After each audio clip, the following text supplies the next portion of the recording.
பிடிச்சிருந்தா லைக் பண்ணுங்க, ஷேர் பண்ணுங்க. நம்ம சேனலை சப்ஸ்கிரைப் பண்ணுங்க. இந்த வீடியோ ஸ்கிப் பண்ணாம பாருங்க. அஸ்ஸலாமு அலைக்கும் வரஹ்மத்துல்லாஹி தஆலா வபரகாத்துஹு.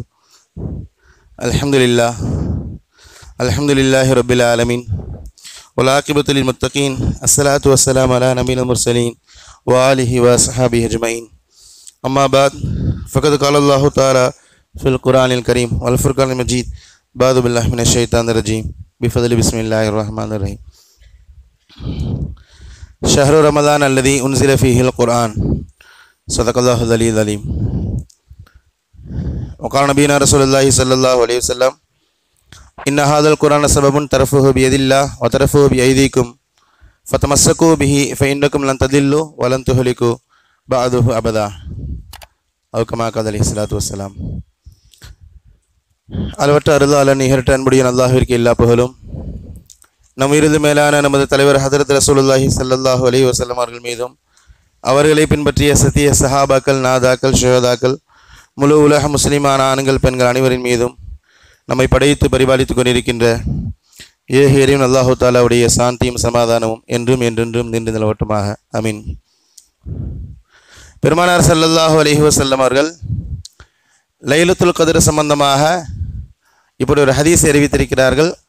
தஹர்ரவ் லைலத்துல் கத்ர ஃபில் வித்ரி மினல் அஷ்ரில் அவாஹிரி மின் ரமதான். ரமதான் மாதத்துடைய கடைசி 10 தினங்களில் ஒற்றைப்படை இரவுகளில் லைலத்துல் கத்ர் இரவை தேடிக்கொள்ளுங்கள் என்ற ரசூலுல்லாவுடைய அந்த வாக்குக்கு இணங்க இன்றைய தினம் ரமதான் மாதத்துடைய 27வது இரவு, ஒற்றைப்படை இரவு, அல்லாஹு தாலா இந்த வருடத்துடைய லைலத்துல் கத்ர் இரவை அடைவதற்கான தௌஃபீக்கை நம் அனைவருக்கும் தந்து நல்லது புரிவானாக. கனிவான சகோதர பெருமக்களே, அல்லாஹு தாலா லைலத்துல் கத்ர் என்ற இரவுக்கு அல்லாஹ் ஒரு பில்டப் கொடுப்பான். ஒமா அதுரா கமா லைலத்துல் கத்ர். லைலத்துல் கத்ர் என்று இரவு என்றால் என்னன்னு தெரியுமா? நம்ம பாஷையில் கேட்குறதா இருந்தால் நான் யார் தெரியுமா, எங்கள் அப்பா யார் தெரியுமான்னு கேட்போம் இல்லையா? இது மாதிரி எல்லாரும் கேட்கிறான். லைலத்துல் கத்ர் இரவு என்றால் என்னன்னு தெரியுமா? லைலத்துல் கத்ரி ஹைரு மின் அல்ஃபி ஷஹர். அந்த லைலத்துல் கத்ர் இரவு என்பது 1000 மாதங்களை விட சிறந்தது. அந்த இரவு சாதாரணமான மற்ற மாதங்களை போன்றல்ல, 1000 மாதங்களை விட சிறந்தது. தனஸ்ஸுலுல் மலாயிகா ஒரு ரூஹு ஃபீஹி என்பதாக அல்லாஹு தாலா தொடர்ந்து பேசுவான். அந்த நாளில் தான் அல்லாஹு தாலாவுடைய மலக்குமார்கள் இறங்குகிறார்கள். ஜிப்ரீல் இறங்குகிறார். சலாமுன் ஹிய ஹத்தா மத்லஇல் ஃபஜ்ர். மறுநாள் ஃபஜ்ர் வரைக்கும் சலாமத் இந்த பூமியில் இருந்து கொண்டே இருக்கிறது என்பதாக அல்லாஹு தாலா சொல்லுவான். ஏன் அல்லாஹு தாலா இந்த இரவுக்கு இவ்வளவு பெரிய முக்கியத்துவத்தை கொடுத்தான்? 1000 மாதங்களை விட சிறந்தது என்று சொல்வதற்கும், மலக்குமார்கள் இறங்குகிறார்கள் என்பதும், ஜிப்ரீல் வருகிறார் என்று சொல்வதற்குமான காரணம் என்ன? இந்த இரவுக்கு அப்படி என்ன சிறப்பு இருக்கிறது? அல்லாஹு தாலா ஆரம்பத்தில் பதில் சொல்லிவிட்டான். இன்னா அன்ஸல்நாஹு ஃபீ லைலத்துல் கத்ர். இந்த இரவில் தான் நாம் குர்ஆனை இறக்கினோம் என்பதாக சொல்கிறான். கண்ணியமான சகோதர பெருமக்களே, இந்த இரவுக்கான சிறப்பு குர்ஆன். இந்த இரவுக்கான சிறப்பு குர்ஆன். குர்ஆன் இல்லை என்றால் இந்த இரவுக்கு எந்த சிறப்பும் கிடையாது. குர்ஆன் இல்லை என்றால் இந்த இரவுக்கு எந்த சிறப்பும் கிடையாது. இமாம் குர்துபி அவர்கள் கேட்பார்கள், குர்ஆன் இறங்கிய ஒரு இரவே 83 மாதங்களை விட சிறந்தது என்றால் அந்த குர்ஆனுடைய சிறப்பு எப்பேற்பட்டது இல்லையா? குர்ஆன் இறங்கிய ஒரே காரணத்திற்காகவே இந்த இரவு சிறப்பானது, மகத்தானது என்றால் அந்த குர்ஆன் எவ்வளவு மகத்தானது, அந்த குர்ஆனுக்கும் நமக்குமான தொடர்பு எந்த அளவுக்கு இருக்கிறது? கண்ணியமான சகோதர பெருமக்களே, எனக்கு முன்பு பேசிய ஹஸரத் கூட சஹாபாக்கள் குர்ஆனோடு எப்படி இருந்தார்கள் என்பது சம்பந்தமான சில தகவல்களை சொன்னார். குர்ஆன் என்பது நமக்கான பதில் என்ன? ஒரு பேப்பர் கையில் கொடுத்து அல் குர்ஆன் பற்றி குறிப்பு வரைகன்னு ஒரு கேள்வி கொடுக்குறேன். ஒரு 10 பாயிண்ட் இருக்கணும். நம்முடைய பதில் என்னவாக இருக்கும்? குர்ஆனை பற்றி நம்முடைய புரிதல் என்ன? பரவலாக சொல்லுகின்ற வார்த்தை என்ன? இது அல்லாஹ்வுடைய வேதம், சரி. தொழுகையில் இது ஓதாமல் தொழுகக்கூடாது, சரி இல்லையா? வேற என்ன சொல்லுவோம்? அது ஒரு பரக்கத்தான புத்தகம். வீடு போகும் பொழுது முதல்ல குர்ஆனை கொண்டு போவோம். இது மாதிரி குர்ஆனை ஓதும் பொழுது எழுத்துக்களுக்கு, ஒவ்வொரு எழுத்துக்களுக்கும் 10 நன்மை என்பதாக நன்மை சார்ந்து, புனிதம் சார்ந்த ஒரு பார்வை தான் இன்னைக்கு குர்ஆனை பற்றி இருக்கிறது.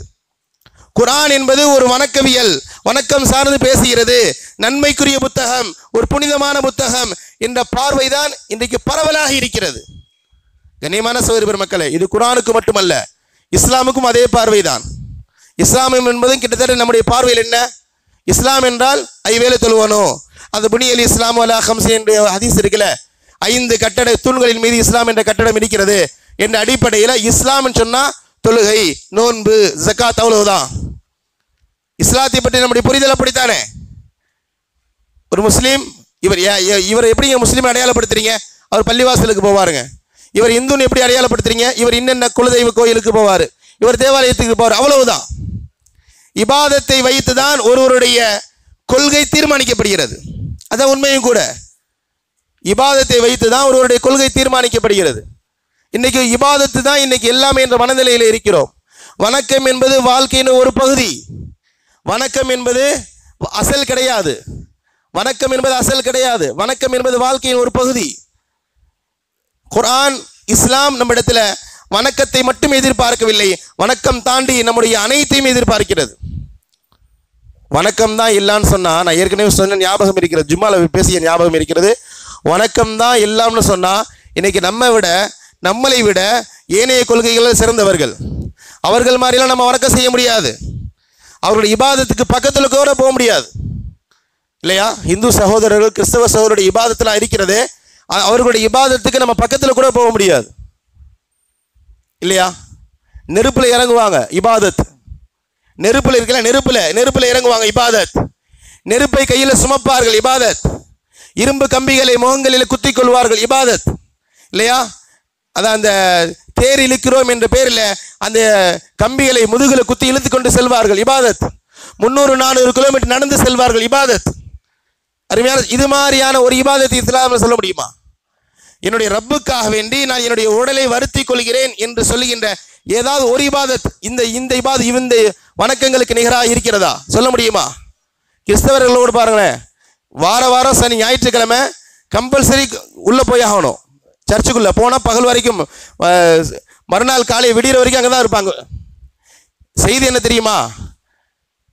இபாதத்து தான் இல்லா, இபாதத்தை வைத்து தான் அல்லாஹ் நாளைக்கு சொர்க்கம் நரகத்தை தீர்மானிக்கிறான் என்று இருந்தால் நம்மை விட இவர்கள் எல்லாம் இபாதத்தில் சிறந்தவர்கள்.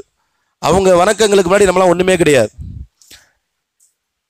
ஒரு கேள்வியாக கேட்போமே, இப்போ இவ்வளோ வணக்கங்கள் இருக்குல்ல, ஒவ்வொரு மதத்திலையும் ஒவ்வொரு கொள்கையிலையும் இப்படியான வணக்கங்கள்லாம் இருக்குல்ல, இது மாதிரியான சிரமமான கஷ்டமான உடலை வருத்துகின்ற ஒரு இபாதத் இஸ்லாத்தில் இருக்கா?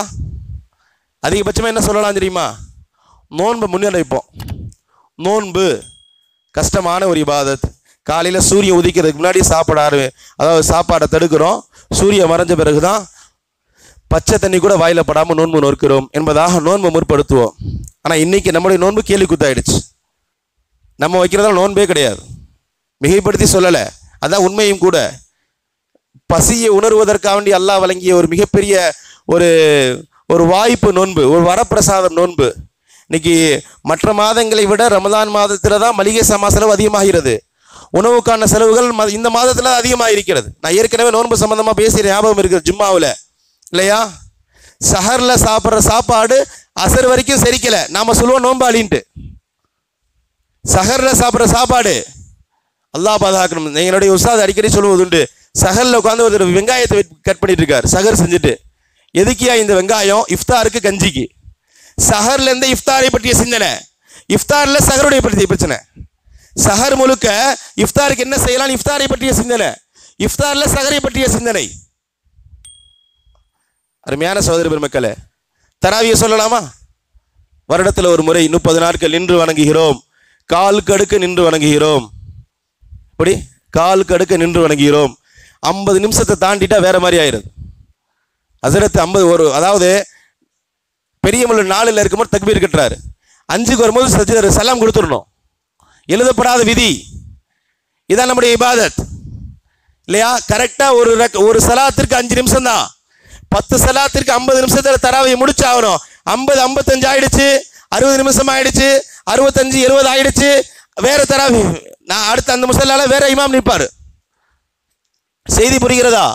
கண்ணியமான சகோதர பெருமக்களே, நம்முடைய இபாதத்துடைய நிலை இதுதான். அதனால குர்ஆன் என்பது நம்முடைய இபாதத்தை செம்மைப்படுத்துவதற்காக அனுப்பப்படல. என்னுடைய வாழ்வியலை, என்னுடைய வாழ்க்கை முறையை செம்மைப்படுத்துவதற்காக அல்லாஹ் வழங்கியது என்பதுதான் குர்ஆன் நமக்கு சொல்லுகின்ற வார்த்தை. குர்ஆனானது என்னுடைய வாழ்க்கை, என்னுடைய ஒவ்வொரு அங்கங்களிலும் குர்ஆன் தலையிடும். என்னுடைய இபாதத்தில் மட்டும் தலையிடாது. அல்லாஹ் தஆலா குர்ஆனை பற்றி சொல்கிறான் இல்லையா, ஷஹ்ரு ரமதான் அல்லதி உன்சில ஃபீஹில் குர்ஆன் ஹுதல் லின்னாசி வ பையினாத்தி மினல் ஹுதா வல் ஃபுர்கான். இந்த குர்ஆன் இருக்கிறது ரமதான் மாதத்தில் இருக்கிறோம். ரமதான் மாதத்தில் இந்த குர்ஆன் இறங்கியது ஹுதல் லின்னாஸ், மனித சமூகத்திற்கு இது நேர் வழிகாட்டி, மனித சமூகத்திற்கு இது நேரான பாதையை காட்டுகிறது. வ பையினாத், தெளிவான செய்திகள் இந்த குர்ஆனில் இருக்கிறது. வல் ஃபுர்கான், பிரித்தறிவிக்கக்கூடியது. குர்ஆனை பற்றி அல்லாஹ் சொல்கின்ற வார்த்தை என்னத்தை பிரிக்க தெரிகிறது? எது செய்யணும், இது செய்யக்கூடாது, குர்ஆன் பேசும். எது செய்யணும், எது செய்யக்கூடாது, குர்ஆன் பேசும். எதெல்லாம் பேசும்?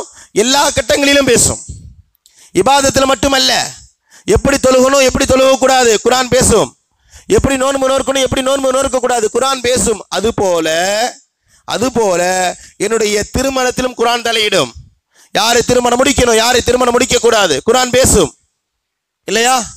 அருமையான சகோதர பெருமக்களே, என்ன வியாபாரம் செய்யணும், என்ன வியாபாரம் செய்யக்கூடாது, குர்ஆன் பேசும். என்ன பேசணும், என்ன பேசக்கூடாது, குர்ஆன் பேசும். கண்ணியமான சகோதர பெருமக்களே, கொடுக்கல் வாங்கல் எது ஹலால் எது ஹராம், குர்ஆன் பேசும். நான் என்ன சாப்பிடணும், என்ன சாப்பிடக்கூடாது, குர்ஆன் பேசும். இதுவெல்லாம் ஒட்டுமொத்த வாழ்வியலை பேசுவதற்காக வேண்டி அல்லாஹ் நமக்கு வழங்கிய ஒரு மிகப்பெரிய அற்புதம் குர்ஆன். குர்ஆனை நம்ம அப்படிதான் அணுகணும். வெறுமனே நன்மைக்கான புத்தகம் அல்ல. ஓதினா நன்மைகள் அல்ஹம்துலில்லாஹ், அதுல மாற்றம் இல்லை. ஆனா அதற்காக மட்டும் அல்லாஹ் தஆலா இந்த குர்ஆனை நமக்கு வழங்கல. வெறுமனே நன்மையை அடைவதற்காக வேண்டி மட்டும் அல்லாஹ் தஆலா இந்த குர்ஆனை நமக்கு கொடுக்கல. இஹ்தினஸ் ஸிராத்தல் முஸ்தகீம், அல்லாஹ் நம்மை கேட்க சொல்கிறான். இஹ்தினஸ் ஸிராத்தல் முஸ்தகீம், அல்லாஹ் நம்மை கேட்க சொல்கிறான். யா அல்லாஹ் நேரான பாதையை காட்டு, எனக்கு நேரான பாதையை காட்டு என்று கேட்கிறோம். அடுத்த பக்கத்தில் அல்லாஹ் சொல்கிறான், ذَلِكَ கிதாப் லா ரைப ஃபீ ஹுதல் லில் முத்தகீன். இதுதான் வேதம், இதுல எந்த சந்தேகமும் இல்லை. நீ கேட்டில நேரான பாதை, அது இதுதான், இதை பற்றி பிடித்துக்கொள். புரியுதா? அல்லாஹ் குர்ஆனுக்கான டெஃபினிஷன் நமக்கு சொல்லுகின்ற ஒரு அழகான டெஃபினிஷன் என்னன்னா, என்னுடைய வாழ்க்கையுடைய ஒவ்வொரு கட்டங்களிலும் குர்ஆன் தலையிட்டு என்னை செம்மைப்படுத்தும். செம்மைப்படுத்துவதற்கு நான் அனுமதி கொடுத்தால் அல்ஹம்துலில்லாஹ், நான் முஃமின், நான் முஸ்லீம். இல்லைங்க, குர்ஆனுங்கிறது தொழுகையை மட்டும்தான், என்னுடைய வணக்கங்களை மட்டும்தான் தலையிடணும், என்னுடைய நோன்பை பற்றி பேசணும், என்னுடைய ஜகாத்தை பற்றி பேசணும், என்னுடைய தொழுகையை பற்றி பேசணும். நான் பள்ளிக்கு வெளியில் எப்படி வேணா இருப்பேன், என் வியாபாரம் எனக்கானது, என்னுடைய திருமணம் எனக்கானது, என்னுடைய கொடுக்கல் வாங்கல் எனக்கானது, என்னுடைய குடும்பம் எனக்கானது, அதிலெல்லாம் குர்ஆன் தலையிட முடியாது என்று சொன்னால் தயவு கூர்ந்து தாராளமாக இஸ்லாத்தை விட்டு வெளியேறி விடலாம். இஸ்லாத்தில் இருந்து கொண்டு பேச முடியாது. அருமையான சகோதர பெருமக்களே, என்னுடைய மினல் மஹதி இலல் லஹது, என்னுடைய பிறப்பிலிருந்து, மஹது என்றால் தாயினுடைய மடி, என்னுடைய தாயினுடைய மடியில குர்ஆன் எனக்கு கையை பிடித்து வழி நடத்தும். எது வரைக்கும் வழி நடத்தும் தெரியுமா? நான் என்னுடைய தாயினுடைய மடியில் இருக்கும் பொழுது குர்ஆன் என்னை வழி நடத்துகின்ற இந்த குர்ஆன் இலல் லஹது, கபரிலே என்னை வைக்கின்ற வரைக்கும், எனக்கு தஃபன் முடிகின்ற வரைக்கும், என்னுடைய எல்லா கட்டங்களிலும் குர்ஆன் எனக்கான வழிகாட்டுதலை வழங்கும். குர்ஆனை நம்ம இப்படிதான் அணுகிறோம். குர்ஆனுக்கு அதற்கான முக்கியத்துவத்தை வழங்குறோம் இல்லையா? அருமையான சகோதர பெருமக்களே, நான் அதாவது குர்ஆனுடைய வசனங்களை தேடி பாருங்களேன். குர்ஆனுடைய ஆகப்பெரிய வசனம், குர்ஆனுடைய ஆகப்பெரிய வசனம் என்னவாக இருக்கும்? தொழுகையை பற்றி, நோன்பை பற்றி, ஜகாத்தை பற்றி, இபாதத்தை பற்றி கிடையாது. தொழுகையில ஃபஜ்ர் எத்தனை ரக்காத் குர்ஆன்ல கிடைக்காது, ரசூலுல்லாஹ்வுடைய ஹதீஸ்ல தான் பார்க்கணும். லுஹர் எத்தனை ரக்காத் குர்ஆன்ல கிடைக்காது, அசர் எத்தனை ரக்காத் குர்ஆன்ல கிடைக்காது. நோன்பு எப்படி வைக்கணும், நோன்புடைய சட்ட திட்டங்கள் குர்ஆன்ல கிடைக்காது. ரமதான் மாதம் நோன்பு நோருங்க, அவ்வளவுதான் குர்ஆன்ல சொல்லப்பட்டு இருக்கிறது. ஜகாத் எவ்வளவு கொடுக்கணும், தங்கத்தில் எவ்வளவு, வெள்ளியில எவ்வளவு, வீடுகளில் எவ்வளவு, ரொக்கத்தில் எவ்வளவு, இந்த விவரம் எல்லாம் குர்ஆன்ல கிடையாது, ஹதீஸ்கள்ல தான் கிடைக்கிறது. இவைகள் எல்லாம் இபாதத். ஆனா அருமையான சகோதர பெருமக்களே, இதை தாண்டி என்னுடைய கொடுக்கல் வாங்கல் சம்பந்தமாக குர்ஆன் பேசுகிறான். குர்ஆனிலே ஆக பெரிய வசனம் கடன் சம்பந்தமாக பேசுகிறான். குல் ஹுவல்லாஹு அஹத் அல்லாஹு ஸமத் லம் யலித் வலம் யூலத் வலம் யகுல் லஹு குஃபுவன் அஹத். இந்த சூரா இருக்குல்ல, இந்த சூராவை போன்று 10 மடங்கு பெரியது ஒரு வசனம். இது பூரா ஒரு சூரா, ஒரு அத்தியாயம். குல் ஹுவல்லாஹு அஹத் ஆரம்பிச்சு வலம் யகுல் லஹு குஃபுவன் அஹத் என்று வரைக்கும் இந்த 5 வசனங்களும் சேர்ந்து இதெல்லாம் ஒரு சூரா, ஒரு அத்தியாயம். இந்த சூராவை போன்று 10 மடங்கு பெரியது ஒரே வசனம். அந்த வசனத்தில் அல்லாஹ் தஆலா தொழுகையை பற்றியோ, நோன்பை பற்றியோ, ஜகாத்தை பற்றி பேசல, கடனை பற்றி பேசுகிறான். கடன் என்றால் என்ன, கடன் கொடுப்பவர் வாங்குவவர்கள் மத்தியிலே உண்டான அந்த செயல்பாடுகள் எப்படி இருக்க வேண்டும்? அருமையான சகோதர பெருமக்களே, நிறைய செய்திகள் நான் சில நேரம் இருந்தால் அந்த கடன் சம்பந்தமான சில தகவலை நான் தொடர்ந்து பேசுவேன். நான் கண்டிப்பாக இன்ஷால்லா கடன் சம்பந்தமான வார்த்தையை கண்டிப்பாக பேசுவேன். கனிமான சகோதர பெருமக்களே, எதற்காக வேண்டி சொல்கிறேன் என்றால், குர்ஆன் என்பது என்னுடைய வணக்கத்தை செம்மைப்படுத்துவதற்காக வேண்டி வழங்கப்பட்டது அல்ல. அப்படி ஒரு எண்ணம் இருந்தால் தயவு கூர்ந்து அழித்து விடுங்கள். குர்ஆன் என்பது என்னுடைய வாழ்க்கையை செம்மைப்படுத்துவதற்காக அனுப்பப்பட்டது. அருமையான சகோதர பெருமக்களே, எனக்கு ஒரு சகோதரி அக்கா, அவளுக்கு ஒரு மக, என்னுடைய அக்கா மக, அழகா இருப்பா, என்னை நேசிக்கிறா, திருமணம் முடிக்கணும்னு விரும்புகிறா, நானும் அவளை திருமணம் முடிக்கணும்னு விரும்புகிறேன். எங்கள் அம்மாவும் பிரியப்படுறாங்க. எங்கள் அம்மாவுக்கு பேத்தி என் பையனை கட்டிக்கிட்டா நாளை நம்மளை நல்லா பார்த்துக்குவான், அவங்களும் ஆசைப்படுறாங்க. என் சகோதரியும் விரும்புகிறா, என் தம்பியை கட்டி வச்சா என் மகளை நல்லா பார்த்துக்குவான்ட்டு. எனக்கும் ஓகே, என்னுடைய அக்கா மகளுக்கு ஓகே, எங்களுடைய அக்காவுக்கு ஓகே, எங்கள் அம்மா அத்தா எல்லாம் ஓகே. நிக்கா முடிச்சிடலாமா? குர்ஆன் பேசும் ஹராம்னு சொல்லும். இல்லை, எனக்கு விருப்பம், நான் ஏற்றுக்கொள்கிறேன், என்னுடைய அக்கா ஏற்றுக்கொள்கிறார், என்னுடைய தாய் தந்தை துன்யாவே சேர்ந்துக்கிட்டாலும் இது ஹராம். பள்ளிவாசல் நிக்கா பண்ணி வைக்க மாட்டாங்க, பள்ளிவாசல் நிக்கா செய்து வைக்க மாட்டார்கள், இது ஹராம் என்று சொல்வார்கள். அருமையான சகோதர பெருமக்களே, இதற்கு குர்ஆன் இதற்கு அனுமதி கொடுக்கணும். அதாவது குர்ஆன் நமக்கு தலையிடும் பொழுது அதற்கான அனுமதி கொடுக்கணும். சரி, எந்த பள்ளியும் அனுமதி கொடுக்க மாட்டாங்க. நான் போய் ரெஜிஸ்டர் பண்ணிக்கிறேன், பண்ணிக்கோங்க, பிரச்சனை இல்லை, எந்த பள்ளியும் தடுக்க முடியாது. நான் போய் ரெஜிஸ்டர் ஆஃபீஸில் என் அக்கா மகளை திருமணம் முடிக்கிறேன், பண்ணிக்கலாம். இஸ்லாமுடைய பார்வை என்ன? அது விபச்சாரம், அது திருமணம் இல்லை. அதற்கு பிறகு எத்தனை முறை நீங்கள் சேர்ந்தாலும் அதற்கு பேர் பச்சை விபச்சாரம். அதன் மூலமாக பிறக்கக்கூடிய குழந்தைகள் விபச்சாரத்தின் மூலமாக பிறந்த குழந்தைகள். அது எப்படிப்பா? அரசாங்கத்தின் அடிப்படையில் நாங்கள் திருமணம் முடித்திருக்கிறோம், குர்ஆன் சொல்கிறது இது ஹராம். அருமையான சகோதரர்கள், நான் ஏற்கனவே சொன்னேன், ஹலால் ஹராம் என்பது வணக்கங்கள் மட்டுமல்ல, என்னுடைய வாழ்க்கையிலும் இருக்கிறது. குர்ஆன் பேசுகிறது. நம்மளாம் கற்பனை செய்ய முடியாது, குர்ஆன் பேசுது. என்னுடைய பிள்ளைக்கு நான் எவ்வளவு காலம் பால் கொடுக்கணும், குர்ஆன் பேசுது.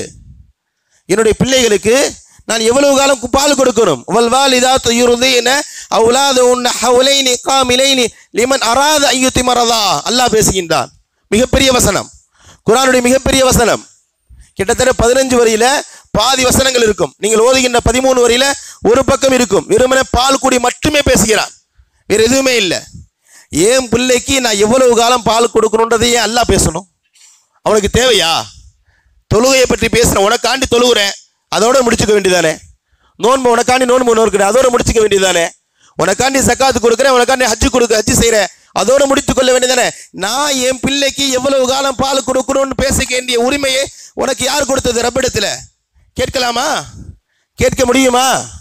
அருமையான சகோதர பெருமக்களே, பால் குடி மட்டுமே ஒரு நீண்ட வசனம், நிறைய செய்திகள் இருக்கிறது. உங்களுக்கு விளங்குறதுக்காண்டி ஒரு செய்தியை சொல்றேன். பெண்கள் இல்லாதனால இந்த செய்தியை சொல்றேன். பெண்கள் இருந்தால் இந்த செய்தியை சொல்ல முடியாது. அல்லாஹ் அந்த வசனத்தில் பேசுகிறான், பால் குடிப்பாட்டுகின்ற அந்த பொறுப்பு தகப்பனுக்கானது, தாய்க்கு இல்லை. ஒரு தாய் குழந்தை பிறந்த பிறகு நான் என் பிள்ளைக்கு பால் கொடுக்க மாட்டேன்னு சொல்லிட்டு அவளை நிர்பந்தப்படுத்த முடியாது. குர்ஆன் பேசுகிறது, அவளை நிர்பந்தப்படுத்த முடியாது. இதெல்லாம் தெரியாதனால நம்முடைய தாய்மார்கள் பிள்ளைகளுக்கு பால் கொடுத்து கொண்டு இருக்கிறாங்க.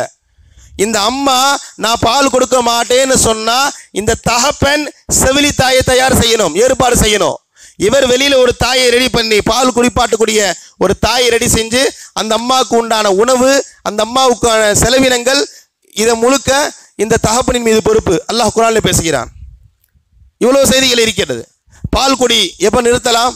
நீங்கள் 2 வருஷம் கொடுக்கணும், பரிபூர்ணமான முறையில் என் பிள்ளைக்கு பால் நல்ல முறையில் கொடுக்கணும் விரும்புகிறவங்க 2 வருஷம் கொடுங்க. அதுக்கு முன்னாடி சில காரணங்கள், உடல் ஒத்துக்கோதலை, இது மாதிரி இருந்துச்சுன்னா 2 பேரும் மஷூரா செய்யுங்க. 2 பேரும் கணவன் மனு மஷூரா செய்யுங்க. மஷூரா செய்து எவ்வளவு முடியுமோ எவ்வளவு காலம் முடியுமோ மஷூரா செய்து பால் குடி நிறுத்திக் கொள்ளுங்கள் என்பதாக அல்லாஹ் தஆலா பால் குடி சம்பந்தமாக சொல்கிறான். எனக்கும் என் மனைவிக்கும் பிரச்சனை, எனக்கும் என் மனைவிக்கும் பிரச்சனை. குர்ஆன் உள்ள வருது. நான் ஏன் இஷ்டத்துக்குலாம் முடிவு எடுக்க முடியாது. வல்லாத்தி தகாஃபூன நுஷூஜஹுன்ன ஃபயுதுஹுன்ன வஹ்ஜுருஹுன்ன ஃபில் மதாஜி வத்ரிபூஹுன்ன. அல்லாஹ் சொல்கின்றான், உங்களுடைய மனைவிமார்களிடத்தில் ஒரு முரண்பாடை நீங்கள் பார்த்தால், அல்லாஹ் ரசூலுக்கு மாற்றமான ஒரு காரியத்தை மனைவிமாரத்தில் பார்த்தா நம்ம என்ன செய்வோம்? என் பேச்சு கேட்கலாட்டி அடிக்கிறவன் தான் நல்ல கணவன் இல்லையா? மனைவியை அடிக்கிறவன் தான் இந்த துனியாவில் ஆம்பளை. மனைவி கொஞ்சம் எதிர்த்து பேசுறா, கொஞ்சம் ஒரு மாதிரியா இருக்கிறா, இவன் அடிக்கலன்னு சொன்னா இவனுடைய ஆண்மையை சந்தேகப்படுகிறது சமுதாயம். அருமையான சகோதர பெருமக்கள், அல்லாஹ் சொல்கிறான், உங்களுடைய மனைவிமார்களிடத்தில் முரண்பாடு இருக்கிறதா, ஃபயுதுஹுன்ன, முதல்ல உபதேசம் செய், முதல்ல உபதேசம் செய், அவ திருந்துவா. எது சரி, தொழுகையில சரியில்லையா, தொழுகையை பத்தி பயான் செய். உன்னை மதிக்கலையா, கணவனை மதிப்பது சம்பந்தமான பயான் செய், உபதேசம் செய். குழந்தை வளர்ப்பு சரியில்லையா, அதை பற்றி உபதேசம் செய். பர்தால ஒழுக்கம் இல்லையா, அதை பற்றி பயான் செய். முதல்ல ஃபயுதுஹுன்ன, உபதேசம் செய். அதிலே சரி வரலன்னா ஃபஹ்ஜுருஹுன்ன, படுக்கையை தனி, படுக்கையை பிரி, அவளோட சேர்ந்து படுக்காத, அவள் சமைப்பதை சாப்பிடாத, அவளோடத்துல பேசாத, அவள் வருத்தப்படுவா. நம்முடைய கணவன் நம்ம இடத்துல பேசலையே, நம்மளோடு சேர்ந்து இல்லையே, வருத்தப்படுவா. அதிலே வருத்தப்படலாட்டி ஃபத்ரிபுஹுன்ன, அதற்கு பிறகுதான் அடின் என்று சொல்கிறான். அதிலே அளவுகள் இருக்கு, எப்படி அடிக்கணும், எங்கெங்க அடிக்கணும், எங்க அடிக்கக்கூடாது, எப்படிலாம் அடிக்கணும், இவ்வளவு விவரங்கள் குர்ஆன்ல இருக்கிறது. அருமையான சகோதர பெருமக்களே, அதற்கு பிறகு ஒழுங்கா இருந்தா விட்டுரு. அப்புறமும் சரியில்லையா, பொண்ணு வீட்டில் ஒரு ஆளை கூப்பிடு, மாப்பிள்ளை வீட்டில் ஒரு ஆளை கூடு, 2 சாட்சின்னு போடுறோம்ல, இதுக்கு தான். சும்மா இல்லை, ஒரு 80-85 வயசு அவரால் நடக்க கூட முடியல, கூட்டு வந்து சாட்சி போற, இதுக்கு பேர் சாட்சி இல்லை. அங்க போடக்கூடிய சாட்சி இந்த கணவன் மனைவிக்கு மத்தியில் பிரச்சனை வரும்போது வந்து நிக்கணும். அந்த மார்க் அறிவு அவருக்கு இருக்கணும். அவர் சொன்னா இந்த பெண்ணும் ஆணும் கேட்கிற அளவிற்கு அவர் குடும்பத்தில் ஒரு பவர்ஃபுல்லா இருக்கணும், மதிக்கக்கூடிய நபராக இருக்கணும். அது மாதிரியான நபர்களை தான் சாட்சியா போடணும், இல்லையா? சும்மா போறது இல்லை சாட்சி. அல்லாஹ் சொல்கின்றான், அதுக்கு பிறகு பிரச்சனை சரி வரலையா, 2 குடும்பங்கள்ல பேசுங்க, 2 பேர் வரட்டும். வரக்கூடிய நபர்கள் பிரிக்கணுன்ற மைண்ட்ல வரக்கூடாது, சேர்த்து வைக்கணுன்ற மைண்ட் செட்ல வரணும். அல்லாஹ் சொல்கின்றான், பொண்ணு வீட்டுல இருந்து ஒரு ஆளு, மாப்பிள்ளை வீட்டுல இருந்து ஒரு ஆளு வந்து இவங்க 2 பேரும் எப்படியா சேர்த்து வைக்கணும் என்ன மைண்ட் செட்ல வந்து நீங்க பிரச்சனையை பேசி முடிவு பண்ணுங்க. இவ்வளவு செய்திகள் சொல்கிறான். எனக்கும் என் மனைவிக்குமான பிரச்சனைகளை குர்ஆன் தலையிடும், எப்படி செயல்படுத்தணும் என்று. கண்ணியமான சகோதர பெருமக்களே, இவ்வளவு செய்திகள் இருக்கிறது. திருமணம் சார்ந்த இன்னொரு செய்தியோடு இன்ஷா அல்லாஹ் நான் முடித்து அடுத்த கட்டத்துக்கு போயிடுவேன். மஹர் சம்பந்தமாக பேசுகிறான். மஹர், ஃபாத்துன் நிசா சதகாத்திஹுன்ன நிஹலா, உங்களுடைய மனைவிக்கு மனமு வந்து அவங்க என்ன கேட்குறாங்களோ அந்த மஹரை கொடுங்க. மஹருடைய சட்டம், இதையும் நான் பெண்கள் இல்லாதனால சொல்கிறேன். பெண் என்ன மஹர் கேட்கிறாளோ அதை கொடுக்க வேண்டிய பொறுப்பு கணவன் மீது இருக்கு, ஆணுக்கு இருக்கு. அதுக்கு முடியலாட்டி பொண்ணு எடுக்கக்கூடாது. அந்த பொண்ணு எதை வேணா கேட்கலாம். இன்னைக்கு அது மாறி அப்படியே மாற்றமா இருக்கு. மாப்பிள்ளை வீட்டில் உட்காந்து கேட்குறாங்க, மாப்பிள்ளையும் மாப்பிள்ளைய தாய் தகப்பனார் பேசுறாங்க, எவ்வளோ போடுவீங்க, எவ்வளோ சம்பாதிக்கிறாரு, இவ்வளோ வீடு வாசல் இருக்கு இல்லையா, வெல் செட்டில்டு, எவ்வளோ போடுறீங்க, 50, 100, 200, 300 போய்கிட்டே இருக்கு. இவங்க கேட்கறது அந்த வியாபாரம் ஒத்துக்கிட்டா திருமணம் முடிக்கிறாங்க. ஆனால் குர்ஆன் அல்லாஹ் தஆலா இதை பற்றி பேசலை. விரும்பி போட்டால் அது வேற விஷயம், கேட்கறதுக்கு அனுமதி இல்லை. மஹரை பற்றி அல்லாஹ் தஆலா சொல்கிறான். மஹர் சம்பந்தமாக அல்லாஹ் பேசுகிறான். அந்த பெண் என்ன மஹர் கேட்கிறாளோ அதை கொடுக்க வேண்டிய பொறுப்பு கடமை உனக்கு இருக்கு. முடிஞ்சா அந்த பெண்ணு திருமணம் முடி, அப்படி இல்லையா உன்னால எந்த எவ்வளவு மஹர் கொடுக்க முடியுமா அந்த மஹர் எந்த பெண் கேட்கிறாளோ அவளை முடிச்சுட்டு போயிட்டு அமைதியா இருந்துரு. ஒரு 500 பவுன் ஒரு பெண்ணு கேட்கிறா, ஒரு பொண்ணு 500 பவுன் கேட்கிறா, என்ன பண்ணலாம்?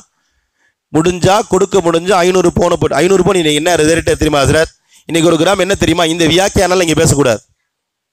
அது எவ்வளோ வேணா இருக்கலாம். இன்னைக்கு 6300, 7000, 8000 போய்கிட்டே இருக்குன்றாங்க இல்லையா? அது ஒரு பொண்ணு 50 பவுன் கேட்குது, இன்னைக்கு 50 பவுன் ரேட் தெரியுமா? கேட்குதுல, கொடுக்க முடிஞ்சா கொடுத்து கல்யாணம் பண்ணு. இல்லையா இன்னைக்கு நம்ம மஹர்ன்றது அதிகபட்சம் 4 கிராம், 8 கிராம், அதிகபட்சம் 16 கிராம். சில நேரங்களில் திருமணத்துக்கு போகும்போது 200, 300 கிராம்லாம் மஹர் எழுதுவாங்க, ரொம்ப சந்தோஷமா இருக்கும். 200, 300 இன்னைக்கெல்லாம் எழுது, நம்முடைய மஹல்லால சில இடங்கள் எழுதுறாங்க. அருமையான சகோதர பெருமக்களே, அந்த பெண் என்ன மஹர் கேட்கிறாளோ அதை கொடுக்க வேண்டிய பொறுப்பு உனக்கு இருக்கு. குர்ஆன் பேசுது, நான் பேசல. அல்லிதுவான பேசுறான்னு சொல்லிடாதீங்க, குர்ஆன் பேசுது. அவ கேட்கறத கொடுக்க முடிஞ்சா நீ கல்யாணம் பண்ணு. கொடுத்த பிறகு அவளா கொடுத்தா எடுத்துக்கலாம்.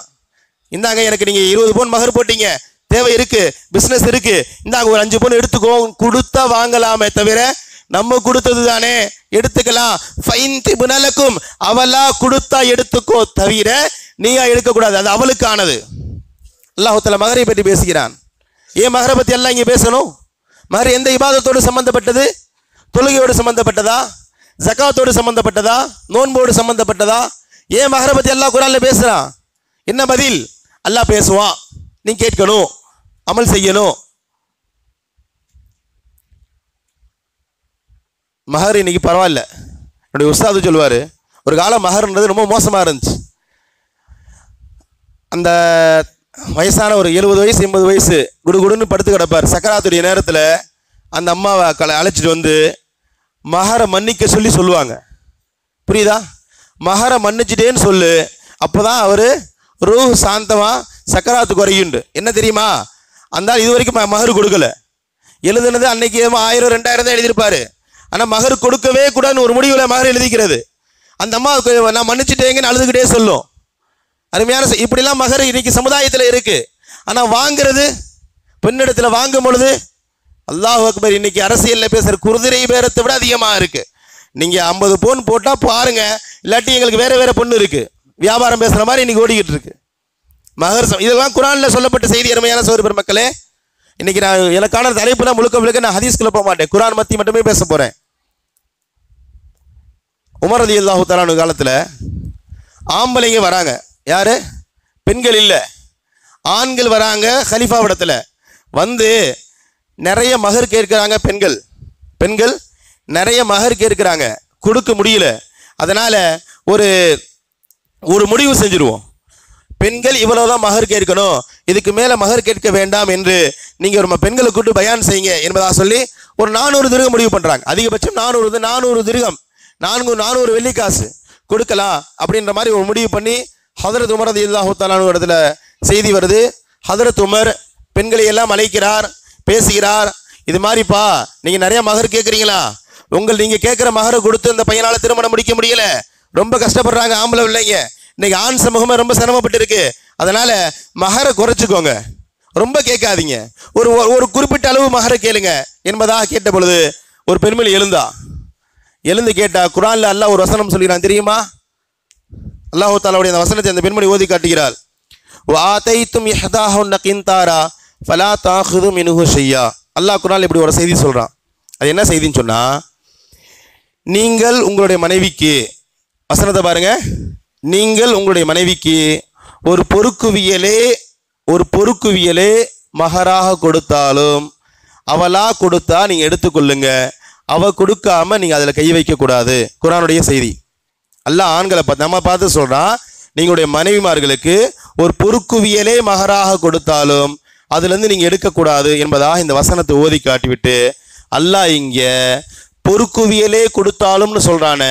ஒரு பெண்ணு பொறுக்குவியல் கூட கேட்க முடியும். பொறுக்குவியல் சொன்னா, பொறுக்குவியல்னா தெரியுங்களா? புரியுதா? ஒரு பெரிய ஒரு புதையல் மாதிரி, அதில் எவ்வளோ வேணா இருக்கலாம். 500 கிலோ கூட இருக்கலாம், 2 கிலோ தங்கம் கூட அதில் இருக்கலாம். அது எவ்வளோ வேணா இருக்கலாம். பொறுக்குவியல் ஒரு அளவுக்குள்ள கொண்டு வர முடியாது. அல்லாஹ் சொல்றான், பெண்களாகிய நீங்க ஆண்களிடத்துல பொறுக்குவியலே கூட தங்கம் மகராக கேட்கலாம் என்று சொல்லி இருக்க, 400 திர்ஹம் தான் கேளுங்கன்ட்டு சொல்லுகின்ற உரிமையை உங்களுக்கு யார் கொடுத்தார்? ஹலீஃபான என்ன வேணா சொல்லலாமான்னு கேட்ட பொழுது ஹதரத் உமர் ரலியல்லாஹு தஆலா அங்கிருந்து தௌபா செய்து விட்டு சொல்லிட்டாங்க, மஹர் உங்களோட சம்பந்தப்பட்டது, இனி மஹர்ல நான் தலையிட மாட்டேன். ஆண்களை காப்பிட்டு பேசிட்டாங்க. அப்பா அவங்க ரொம்ப தெளிவா இருக்கிறாங்க. அவங்க ஏதோ கொஞ்சம் முன்ன பின்ன இருப்பாங்க, பேசி சமாளிச்சிடலான்னு பார்த்தோம், ரொம்ப தெளிவா இருக்கிறாங்க. அதனால அவங்க கேட்குற மகரை கொடுத்து திருமணம் முடிக்கிறதா இருந்தால் இதில் முடி, இல்லாட்டி ஓ வசதிக்கு ஏற்ற மாதிரி, எப்படி ஓ வசதிக்கு ஏற்ற மாதிரி என்ன மகர் கேட்குறாங்களோ அந்த மாதிரி மகர் கேட்கிற பெண்ணை திருமணம் முடிச்சு வேலையை பார்ப்பா என்பதாக ஹதரத் உமர் ரலியல்லாஹு தஆலா சொல்லி கொடுத்தார்கள். இந்த மகர் சார்ந்த செய்தியெல்லாம் அல்லாஹ் குர்ஆன்ல பேசுகிறான். நம்ம முன்னாடி சொன்ன பாரு, என்னுடைய பிள்ளைகள் நான் எவ்வளோ பால் கொடுக்கணும் குர்ஆன் பேசுகிறது, மகரை பற்றி பேசுகிறது, இத்தாவை பற்றி பேசுகிறது. இத்தா ஒரு மிகப்பெரிய சப்ஜெக்ட். தலாக்குடைய வகைகள் எத்தனை, தலாக்கில் எத்தனை இத்தாக்கள் இருக்கிறது, இத்தாவின் போது அந்த பெண் எங்கே இருக்கணும், ஒரு செய்தியோடு நான் முடிச்சு இந்த இத்தா சம்பந்தமான ஒரு முக்கியமான செய்தியை சொல்லுவேன். தலாக் விட்டுட்டா இன்னைக்கு பரவாயில்ல, பெண்ணு எங்கே போயிடுறாங்க? அம்மா வீட்டுக்கு போயிடுறாங்க. தலாக் விட்டு அம்மா வீட்டுக்கு போயிடுறாங்க. கூடாது. ஷரியத்தில் தலாக் விட்டாலும் அந்த இத்தாவுடைய 3 மாதம் கணவன் வீட்டில் தான் இருக்கணும். அந்த பெண்ணுக்கு உணவு, உடை, இருப்பிடம் கொடுக்க வேண்டிய பொறுப்பு இந்த கணவனுக்கு இருக்கு. எப்போ இத்தாவுடைய காலம் முடியுதோ அப்பதான் இவங்க 2 பேரும் அந்நிய பெண் ஆகுறாங்க. அது வரைக்கும் இவன் தான் கணவன், இவன் தான் மனைவி, இவளுக்கான செலவினங்கள் இவனுக்கானது. குர்ஆன்ல அல்லாஹ் பேசுகிறான். மரணம் ஆயிட்டோம், ஒரு ஆண் மரணம் ஆயிட்டான், பெண்ணுக்குடைய இத்தா இன்னைக்கு 40 நாள் யார் கொண்டு வந்தான்னு தெரியல. நமக்கு பயான் செய்யறாங்க, ஹஜ்ரத் 40 தானே இத்தா, 40க்கு பிறகு ஏதோ ஒரு தரகாக்கு போறாங்க, ஒரு மாரியை முடிச்சுட்டு இதா முடிச்சுட்டு வந்துடுறாங்க. தெளிவா சொல்றான், வல்லதீன யதவஃபௌன மின்கும் வயதரூன அஸ்வாஜ யதரப்பஸ்ன பி அர்பஅதி அஷ்ஹுரி வ அஷ்ரா. அர்பஅத்னா 4, அஷ்ஹுர்னா மாதம், அஷ்ரானா 10 நாள். கணவன் இறந்து விட்டால் பெண் 4 மாசம் 10 நாள் இதா இருக்கணும். இந்த 40 நாள் 2 மாசம் 3 மாசத்துக்குலாம் வேலையே இல்லை. இத்தாவை பற்றி மரணத்துடைய இத்தாவை பற்றி அல்லாஹ் தஆலா பேசுகிறான். இதுவெல்லாம் குர்ஆன்ல இத்தா சம்பந்தமாக பேசப்பட்ட செய்திகள். கண்ணியமான சகோதர பெருமக்களே, எதற்காண்டி சொல்கிறேன் என்றால், குர்ஆன் நமக்கான எல்லா தகவல்களையும் பேசுகிறது. இன்னும் சில நிமிடங்கள் நான் முடிச்சாகணும்.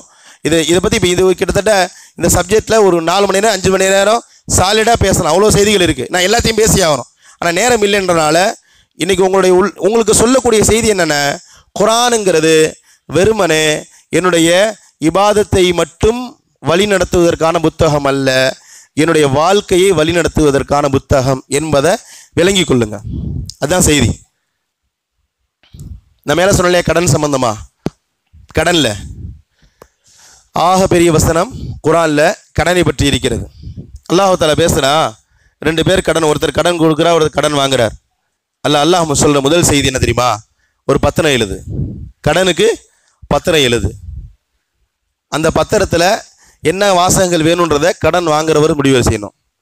புரியுதா? உதாரணமாக இந்த சகோதரர்கிட்ட நான் கடன் வாங்குறேன், அவர் கடன் கொடுக்குறாரு, நான் கடன் வாங்குறேன். இப்போ 2 பேருக்கு மத்தியில் முதல்ல பத்திரம் எழுதணும். அந்த பத்திரத்தில் என்னென்ன வாசகங்கள், அது எத்தனை மாதங்கள் அந்த கடனை கொடுப்போம், அந்த கடனை எத்தனை மாதத்தில் கொடுப்போம், மாதம் எவ்வளோ கொடுப்போம், இதெல்லாம் நான் சொல்லணும். நான் சொல்ல அதில் எழுதணும். இன்றைக்கி கடனுக்கு பத்திரங்கிறதே நமக்கு அவமானமாக இருக்குது. ஒரு கற்பனை பண்ணுங்களேன், உங்களுக்கு ஒரு 10,000 தேவைப்படுது. நீங்கள் உங்கள் நண்பரோ அல்லது யாரோ ஒருத்தட்ட நீங்கள் 10,000 பணம் கேட்குறீங்க. அவர் ஏதோ குர்ஆன் ஹதீஸை அமல் செய்யணுன்ற ஆர்வத்தில் அவர் சொல்கிறாரு, ஜி 10,000 தானே, பெரிய விஷயம் இல்லை, வாங்கிக்கலாம். ஒரு பத்திரத்தை ரெடி பண்ணுவோம். அந்த பத்திரத்தில் நான் கடன் கொடுத்ததாகவும் நீங்கள் கடன் வாங்கினதாகவும் எத்தனை மாதங்கள் இந்த கடன் கொடுப்பீங்க, திருப்பி கொடுப்பீங்க, இந்த விவரம் பூரா அதில் எழுதுவோம். 2 சாட்சி ரெடி பண்ணுங்க. எப்படி? 2 சாட்சி ரெடி பண்ணுங்க. கடன் கொடுக்குறேன்னு சொன்னால் நம்முடைய பதில் என்ன? பத்திரம் எழுதுனாதான் கடன், அந்த கடன் எனக்கு தேவையில்லை. இவெல்லாம் எனக்கு, அதாவது நான் உன்கிட்ட பணம் வாங்குறதுக்கு பத்திரம் எழுதணுமா? நான் கடன் வாங்க 2 பேர் சாட்சி இருந்தால் தான் கடன் கொடுப்பியா? இன்னைக்கு நான் என்ன அவ்வளோ தரந்தாழ்ந்து போயிட்டேனா? நம்முடைய பதில் மிகைப்படுத்தி சொல்லலை, நிதர்சனம் இது. இதெல்லாம் நிதர்சனம். ஒரு 10,000 காசுக்கு கடன் இல்லாமல் பத்திரம் இல்லாமல் 2 சாட்சி இல்லாமல் கொடுக்க மாட்டியா? நான் என்ன அவ்வளோ தரங்கிட்டு போயிட்டேனான்னு கேட்குறோம் இல்லையா? குர்ஆனுக்கு எதிரான வார்த்தை. அல்லாஹ் குர்ஆன்ல சொல்றான், கடன் கொடுப்பவர்கள் கடன் வாங்குவர்கள் பத்திரம் எழுதுங்க. அந்த பத்திரத்துடைய வாசகம் என்னவாக இருக்கணும்? அல்லாஹ் பேசுகிறான். 2 சாட்சிகளை ரெடி பண்ணுங்க. அந்த சாட்சி எப்படி இருக்கும் அதையும் பேசுறான். 2 ஆம்பளை சாட்சி இருக்கணும். 2 ஆண்கள் கிடைக்கலாட்டி ஒரு ஆண் 2 பெண் இருக்கணும். ஒரு ஆணுக்கு சமம் 2 பெண். அதனால ஒரு ஆண் 2 பெண் இருக்கணும். ஆணை இல்லாம 4 பெண்கள் இருக்க அனுமதி இல்லை. ஒரு ஆண் 2 பெண் இருக்கணும். அப்படி இல்லாட்டி 2 ஆண்கள் இருக்கணும். இந்த சாட்சிகளை எப்போ அழைத்தாலும் அவங்க வரணும்.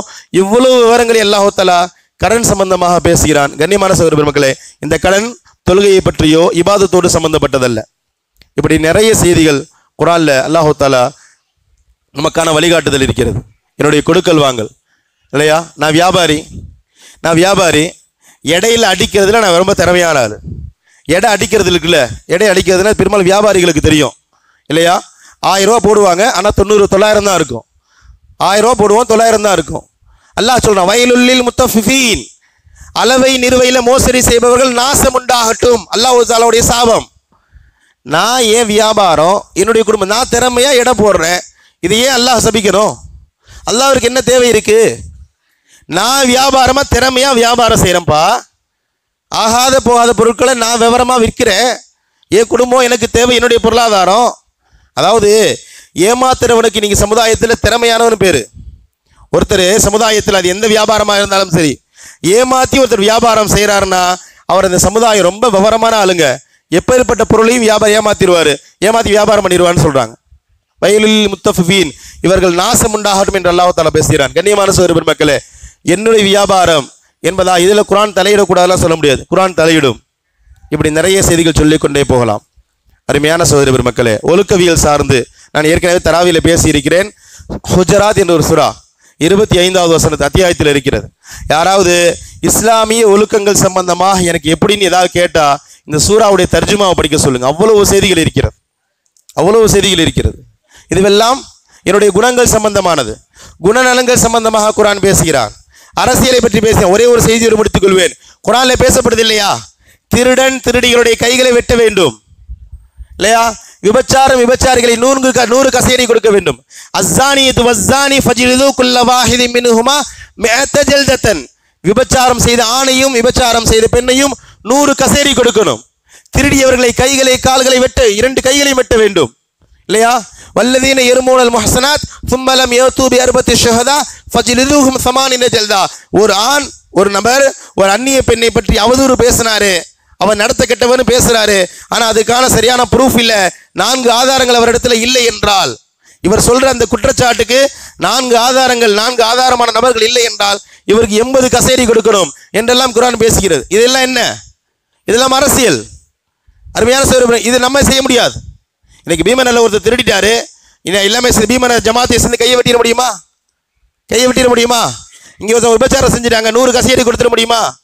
கவர்மெண்ட் வரும், உனக்கு யார் அந்த உரிமையை கொடுத்தது? திருடுனா எங்கள்கிட்ட ஒப்படி, நாங்க பார்த்து தீர்ப்பு கொடுத்துக்குவோம், தண்டனை வாங்கி கொடுப்போங்க. என்ன சொல்ல வர அந்த அல்லாஹ் தஆலா இங்க இஸ்லாமிய அரசியல் நிறுவப்படணும், அந்த இஸ்லாமிய அரசியல் இந்த மாதிரியான சட்டங்களை இயற்றணும் என்பதா அல்லாஹ் தஆலா பேசுகிறான். இஸ்லாமிய அரசியல் இருந்தால் தான் இதெல்லாம் சாத்தியம். குர்ஆன்ல அல்லாஹ் தஆலா அரசியல் சார்ந்து பேசுகிறான். அருமையான சகோதர மக்களே, ஒரே ஒரு செய்தியோடு நான் முடித்துக் கொள்வேன். குர்ஆன் ஓதுனா நன்மை, புனிதமான நூல். வீட்டுக்கு போகும்போது முதல்ல எடுத்துட்டு போறீங்களா? பரவாயில்ல. கடையில் வியாபார வரக்கத்துக்கு வச்சுக்கிறீங்களா? வச்சுக்கோங்க. ஒருத்தர் தூங்கும் போது எப்பவுமே தலைமாட்டில் குர்ஆன் வச்சுட்டு தூங்குவாராம். தூங்கும் போது தலைமாட்டில் குர்ஆன் வச்சு எங்கே தூங்கினாலும், வீட்டில் கடையில் பள்ளியில் எங்கே போனாலும் தூங்கினா குர்ஆன் வச்சுட்டு தூங்குவாராம். கேட்கப்பட்டுச்சு புதுசாக ஒருத்தர் பார்த்து, இவர் ஏன் பார்த்தாலும் பக்கத்தில் குர்ஆனோடய இருக்கிறாரு, எப்பவுமே குர்ஆனோடு இருப்பாரா அப்படின்ட்டு. இல்லை, அவர் குர்ஆன்லாம் ஓத தெரியாது, தூங்கும் போது கெட்ட கனவு வருது, அந்த கெட்ட கனவு வரக்கூடாதுன்னு குர்ஆன் வச்சிருக்கிறார். குர்ஆன் இன்னைக்கு நல்லா நிம்மதியாக தூங்குறதுக்கு குர்ஆன், என் கனவுல கெட்ட கனவு வரக்கூடாதுக்கான குர்ஆனை பயன்படுத்தி கொண்டு இருக்கிறோம். அல்லாஹ் பாதுகாக்கணும். தாராளமாக வச்சுக்கலாம், பிரச்சனை இல்லை. அப்படி ஒரு எண்ணம் இருக்குது, குர்ஆன் கெட்ட கனவு வரணும் வச்சுக்கலாம், பிரச்சனை இல்லை. நான் என்ன சொல்ல வரேன்னா, இது மாதிரி நீங்கள் என்னெல்லாம் நினைக்கிறீங்களோ அதுவெல்லாம் குர்ஆன் தான். என்னெல்லாம் குர்ஆனை பற்றி யோசிச்சு வச்சிருக்கீங்களோ அதுவெல்லாம் குர்ஆன் தான். அதான் அதோடு முடிச்சுக்காதீங்க. குர்ஆன் என்பது மினல் மஹதி இலல் லஹதி, என்னுடைய தாயின் மடியில் ஆரம்பிச்சு என்னை கபரில் வைக்கின்ற வரைக்கும் என்னுடைய எல்லா இடங்களிலுமே குர்ஆன் தலையிடும், மூக்கை நுழைக்கும், அது சில நமக்கான வழிகாட்டுதலை கொடுக்கும். குர்ஆன் தலையிட அனுமதி கொடுக்கணும், மூக்கு நுழைக்க அனுமதி கொடுக்கணும், அதற்கான பதில் கொடுக்கணும். அருமையான சகோதர பெருமக்களே, நான் முன்னாடி சொன்னது மாதிரி தான் குர்ஆன் எங்க ஆரம்பிச்சது வரைக்கும் பேச தெரியுமா? என்னுடைய பிள்ளைக்கு நான் எவ்வளவு காலம் பால் கொடுக்கணும்னு பேசுகிற குர்ஆன், என்னுடைய பிள்ளைக்கு நான் எவ்வளவு காலம் பால் கொடுக்கணும் என்று பால் குடி சம்பந்தமாக பேசுகிற குர்ஆன், இஸ்லாமிய ஆட்சி நிறுவி அந்த ஆட்சி எப்படி செயல்படுத்தணும் என்பது வரைக்கும் குர்ஆன் பேசுகிறது. குர்ஆனுக்கும் ரசூலுக்குமான ஒற்றுமை என்னன்னா, குர்ஆன் எதையுமே விடலை, ரசூலுல்லாஹ் எதையுமே விடலை. ரசூலுல்லாஹ் இந்த விஷயங்களை பேசியிருக்கலாம்னு எதையுமே சொல்ல முடியாது. அந்த மனிதர் எல்லாத்தையும் பேசிட்டாரு. குர்ஆனும் அப்படித்தான். நமக்கான எல்லா விதமான தேவைகளுக்கும் குர்ஆனில் பதில் இருக்கிறது.